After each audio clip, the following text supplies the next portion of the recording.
হচ্ছে মূল বিষয় যে ডাব্লিউটা আমরা কি ধরছিলাম, কাজ ধরছিলাম না। এখানে আমাদের তো কাজ নাই, কাজ আছে, তাহলে আমাদের যেহেতু কাজ নাই আমরা কাজ উঠাই দিলাম, সহজ হিসাব। কাজ যেহেতু নাই আমরা কাজ উঠিয়ে দিলাম। এরপরে আমরা বের করবো কি, এটা বের করবো না, এইচ টু যদি বের করি, এইচ টু সমান কি লিখতে পারি, M1 D1 H1 M1 D1 by M2 D2 H1 M2 D2। এবার মানগুলো কত কত ছিল, 6 10 7, তারপরে 14 6 কাটাকাটি করেন 5। ক্লিয়ার?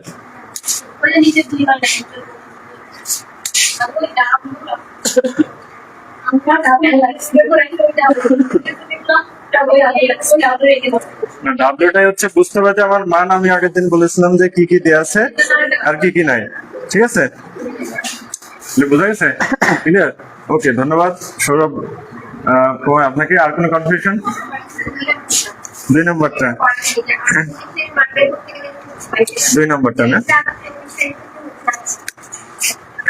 আমরা লসাগু করি। কত আছে? 24। লসাগু কত হয়? কত আছে? 2 3। এখানে জোড়ায় জোড়ায় কি আছে, সহজ জোড়া বলতেন, 2 আর 2 আছে। এরপরে 2 আর 3, এটা কি জোড়ায় আছে? আমাদের উপরে 5 আছে কিনা আমার অত দেখার দরকার নেই। সহজ কনসেপ্ট হচ্ছে আমার বর্গ হতে গেলে জোড়ায় জোড়ায় থাকতে হবে, ঠিক আছে? তাহলে আমাদের এক্সট্রা, তাহলে এর সাথে যদি আমরা 2 যোগ করি এবং এর সাথে 3 যোগ করি তাহলে জোড়া হলো না? জোড়া হলে তাহলে আমরা অতিরিক্ত কি নিলাম, 2 আর 3 নিলাম না? তাহলে এই 3 দুগুণই 6, সহজ হিসাব। কিন্তু এই উপরে 5 রয়েছে, 5 দিয়ে আমার অত গুণ করে অত ডিটেলস দরকার নেই, যেহেতু আমি এমসিকিউ করতেছি।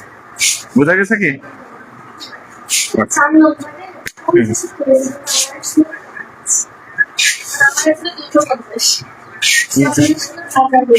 আচ্ছা, 4 নম্বরটা চলে আসছে। বলেন, 4 নম্বরটা কিভাবে করছেন করেন।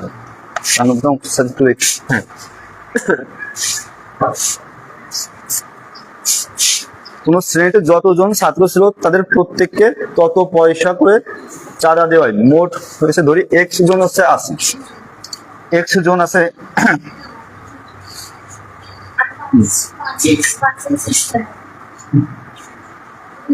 পাঁচ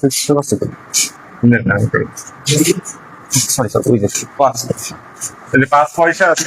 5x স্কয়ার ইকুয়াল। এইখানে হচ্ছে আমি বলেছিলাম আগের দিন যে ভালো করে পড়তে হবে। তাহলে আমরা ছাত্রছাত্রীর সংখ্যা এক্স ধরি, ঠিক আছে? তাহলে প্রত্যেকে তত পয়সা, আবার 5x ধরি, 5x যদি আমরা ধরি। এখন আছে হচ্ছে আমাদের 125 টাকা, 125 টাকা। এটা ছিল পয়সা, এটা ছিল টাকা। তাহলে পয়সাই করতে গেলে 100 দ্বারা গুণ করতে হবে, ঠিক আছে? হ্যাঁ, ঠিক আছে। 100 দ্বারা যদি আমি গুণ করি 125, ঠিক আছে? তাহলে এরপর আমাদের 100 দ্বারা গুণ করতে হবে। এবার 5 দ্বারা ভাগ করলে কত হবে? 2500। এটা বর্গমূল কত? এই বর্গমূল বের করতে পারি তো আমরা? মনে আছে তো? 50। তাহলে বোঝা গেছে? তাহলে সৌরভ কুমার, আপনাকে ধন্যবাদ এবং অভিনন্দন যে প্রথম হয়েছে। ঠিক আছে, এভাবে আপনারাও চেষ্টা